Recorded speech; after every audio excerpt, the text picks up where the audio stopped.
welcome to a new video. Tonight I am taking the Segway P65S electric scooter out for a ride.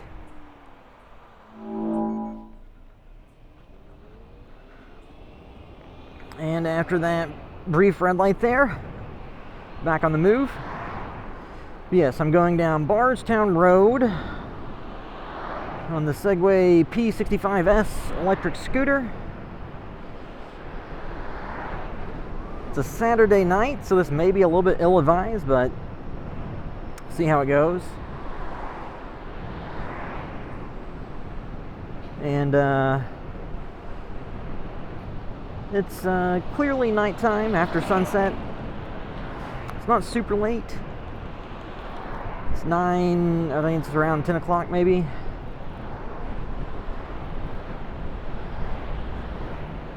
It's a lot of people at the restaurants and bars, and I figured I'd take this out for a ride. And something I think that's very useful on this or anything is having a mirror, because I have a rear view mirror on this thing, so I'm able to easily see if there are cars behind me. And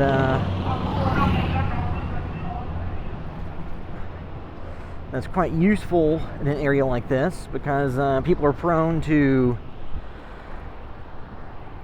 get frustrated they can't get to the red light faster or to tailgate the car in front of you faster, so they will dangerously pass or zip around. But yeah, so it's the P65S. So this one is out of their range of Segway e-scooters, one of the more, getting towards the top, the upper tier of the performance stuff. It has a 500 watt motor that I think has a peak of 1,000 or more. And it's capable out of the box when you turn it on without any modifications. I think it does like around 20 miles per hour. And then there are, in the app, you can go in and adjust those speed limits up to 22 miles per hour or 25 miles per hour. So you can have this going a little bit faster. And you can change some of the speed modes in the app, like the performance metrics, which is nice.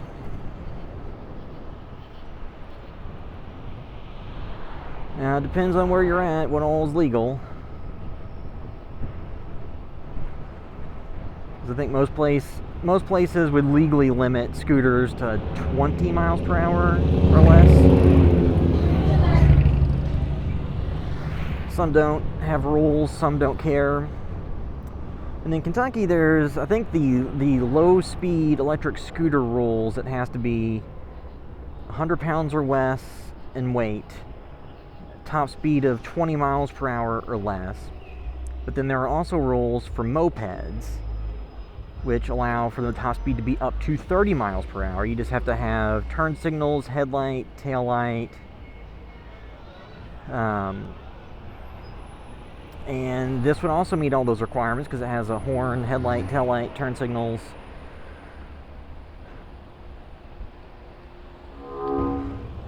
And so it has headlight, tail light, turn signals, brake light, horn. I put a mirror on it. I have the mirror to put on the other side, but I just thought it made it kind of bulky and difficult to carry up and down my basement stairs if I had both on. And this is where Bardstown Road and Baxter Avenue meet. Once you pass this red light, you're on Baxter.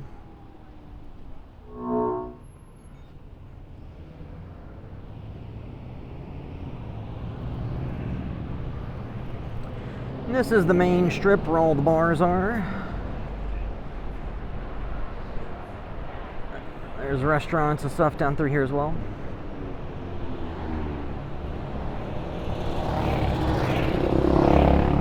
And those were just some ATVs, some four-wheelers that were going by. Earlier, was getting dinner and saw a pack of dirt bikes.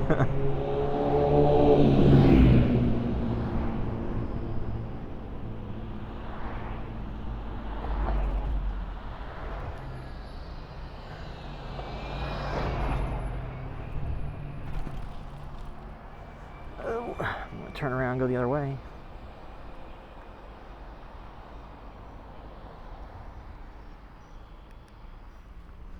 Okay.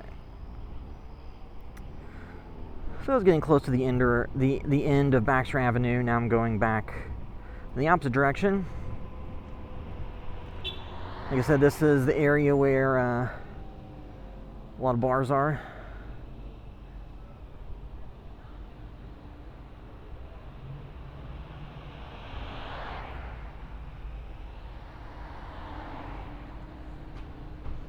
And something nice about having the turn signal, or not the turn signals, the rear view mirror here, I'm not having to constantly twist my head to see what's going on behind me. Because I will say, one thing that makes scooters a little bit dangerous is, you know, by default almost none of them come with mirrors. So you can't always easily see who's behind you or beside you or coming up on you.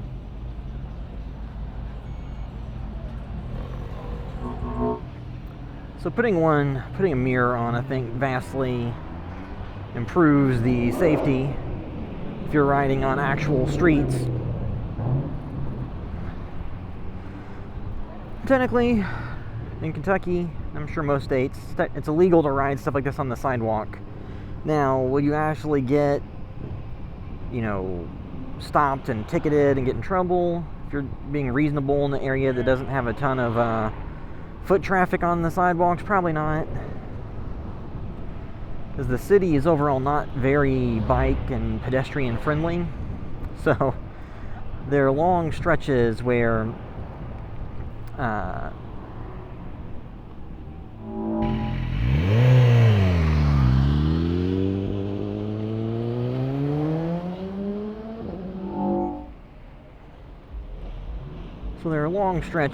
you don't have any kind of bike lane at all.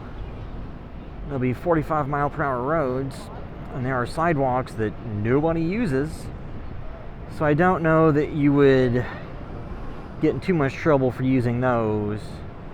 Just the caveat is, you have to be very vigilant and careful when you come up to parking lots or street entrances that somebody doesn't turn on top of you or directly in front of you.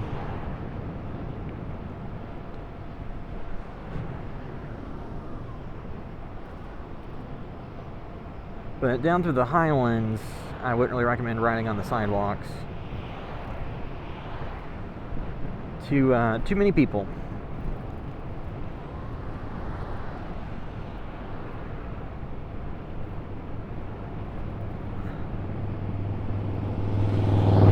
And then this is they had undergone efforts in recent years to redo the streets through here to slow traffic down in general. To basically, instead of having it be 2 lanes of traffic in both directions, to essentially have it be 1 lane in each direction, with the right-hand lane being street parking for pillow parking, to increase the amount of parking available, which I think has been nice. And the idea was to try to slow the traffic down so that through the main sections where people are crossing the streets and going to restaurants and bars and what have you, you don't have people zipping through trying to do 50 miles per hour.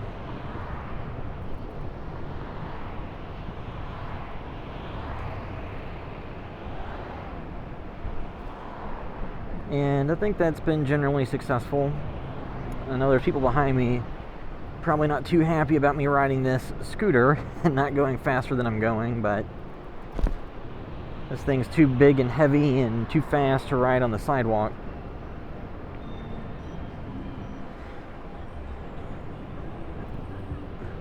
Now, a lot of times,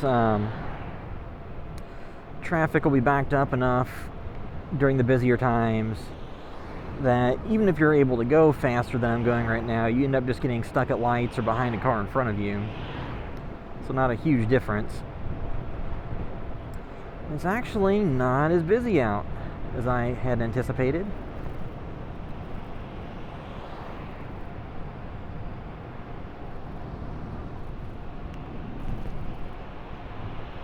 On a Saturday night.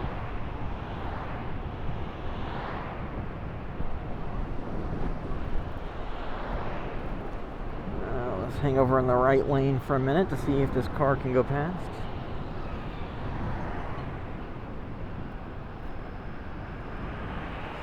You're the only one around the area.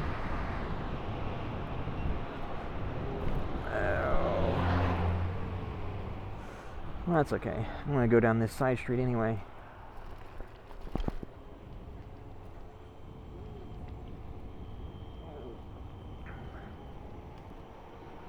So maybe I'll go to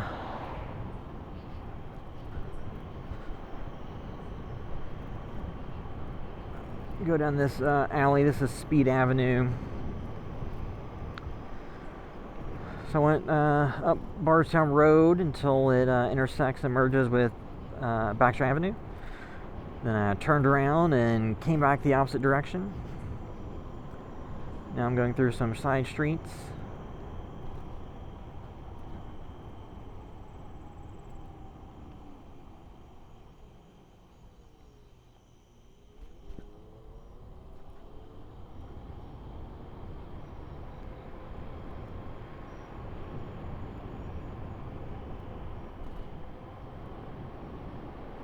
So I think maybe to wrap this up, I will go by Bellarmine University.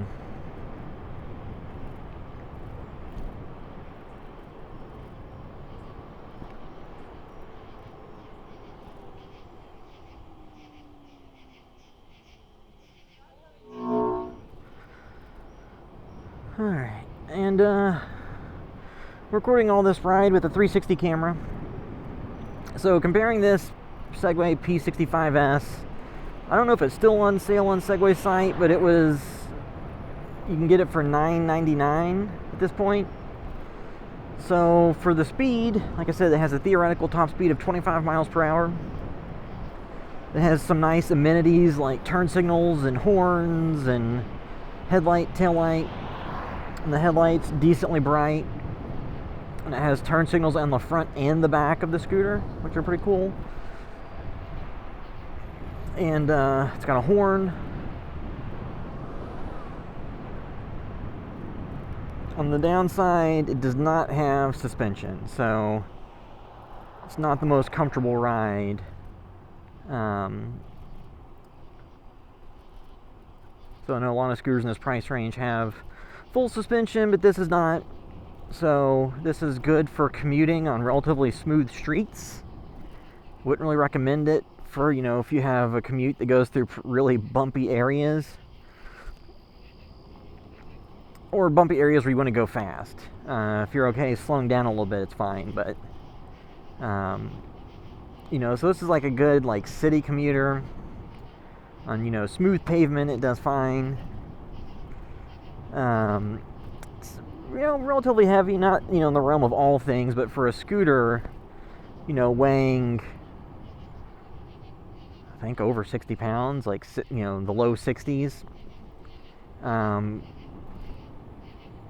Something where you do have to start to think a little bit about, you know, how you're going to be using this. If you're taking it in and up stairs, what have you. So I personally store stuff like this in the basement of my house, so I have to carry it up my back porch, which is, you know, 3 steps, so nothing too massive, and then I have to carry it down my basement, which is more considerable, you know, like 10 steps, 15 steps, and it's, you know, not a huge wide open area. The stairwell is pretty tight, and I'm able to get it in and out fine, because I think the weight is, you know, less of the overall, you know, well, I guess depending on your strength and size and everything.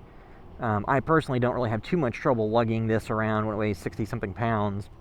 It's more just maneuvering it around the doors and things like that that can prove more difficult. And I guess I can put this right here real quick and show some of the stuff. So turn signals. It has turn signals on the front. So the front one, it has a little light, an LED light that strobes. And then it has the signal on the back as well. So if somebody is behind you, they can tell that you're trying to turn. So there's that. It has these LED running lights down here that run while you're riding. And like I said, when you turn the turn signal on, they blink in correspondence with the lights. So it helps tell people what you're doing. One thing I noticed is the turn signals on this, once you turn them on, they run for 5 seconds, and then they automatically turn themselves off. So that could be useful or annoying depending on what you're doing. You will never forget to turn them off, but you may want them to run longer. It has this headlight here that's pretty bright. It's brighter than some of the other Segway scooters. Pretty wide board, so it's pretty comfortable. Like I said, the power on it's pretty good. It's pretty quick.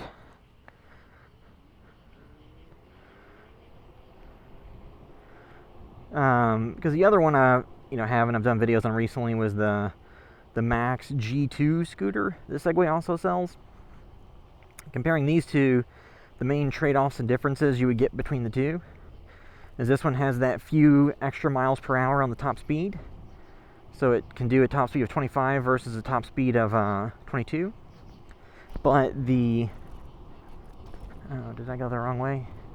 But then part of the trade-off on that, no, there's a... So it can do a little bit faster top speed. 25 versus 22 doesn't have suspension. It's just nominally heavier, just a little bit. I think the Max G2 is 57 pounds and this one's like 61 pounds, so not a huge difference there. If you can carry one, you can carry the other. This one's a little bit wider, a little bit bulkier. The instrumentation is nicer, so the little dash here with your speed and your battery life and the other details on what you're doing. It shows the top one shows how much power you're giving it. The bottom one shows how much battery life you have left. So it's a brighter display. It reads better in daytime than the G2, which is actually kind of a dim display that isn't as strong. So this one has a better display, higher top speed. The G2 has turn signals in the handlebars, which are great to see from the front. And I think people can typically see them from behind, but this one actually has the dedicated signals behind at the back of the scooter, which are nice. So it has that going for it. The headlight's a little bit brighter. I guess I didn't use the horn. Here's the horn. So it's a beep. People aren't going to necessarily think of that as a horn when they hear it. They might just think it's a sound. So people may not react to that appropriately, but that would be useful if you're going on a path or something to let people up ahead know that you're coming. So there's that. And like I said, the main other difference is that this does not have suspension. So this is a little bit rougher ride than it would be if I was on the Max G2, which has the full front and rear suspension. So the range on this thing, they're supposed to have similar ranges. It shows the range is 40 miles, but that's if you put it in the eco mode, and the eco mode has a top speed of 11 to 12 miles per hour. So if you want to go on flat ground, top speed of 11, 12 miles per hour, then you could probably get closer to that 40 miles.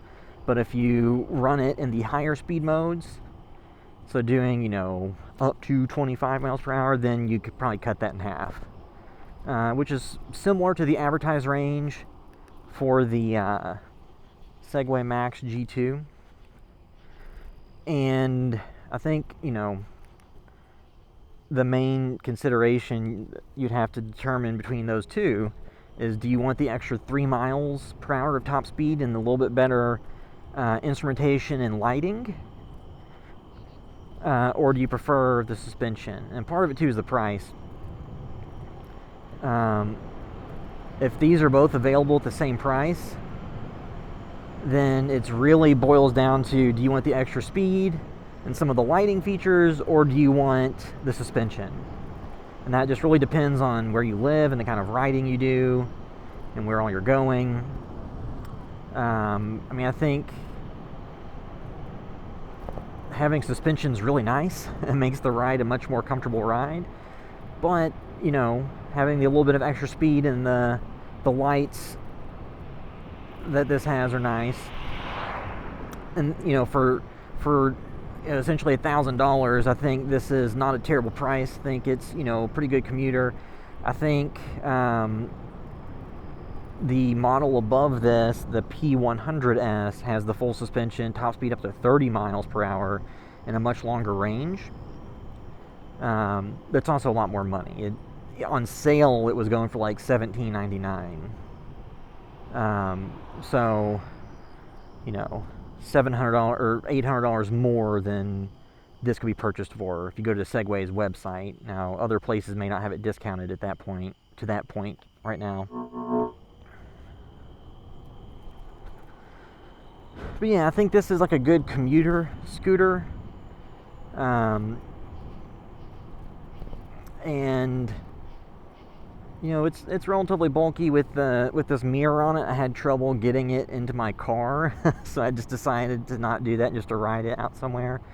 I should be able to fit it in there with a little bit of finagling. But